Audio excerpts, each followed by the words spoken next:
Les écrits de l'époque ne précisent pas les causes de sa mort. Une hypothèse a longtemps prévalu, celle de l'assassinat.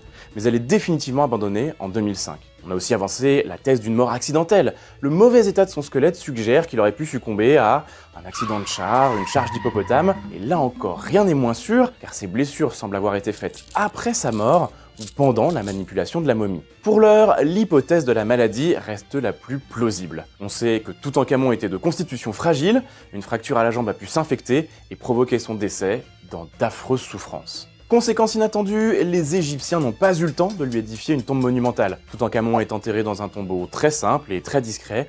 C'est ce qui explique sans doute qu'il ait échappé au regard des pilleurs de tombes durant des millénaires. Et qu'il ait bien failli échapper aussi au regard des archéologues du XXe siècle. En effet, sans la ténacité d'un archéologue britannique nommé Howard Carter, nous serions peut-être passés à côté d'une découverte fabuleuse.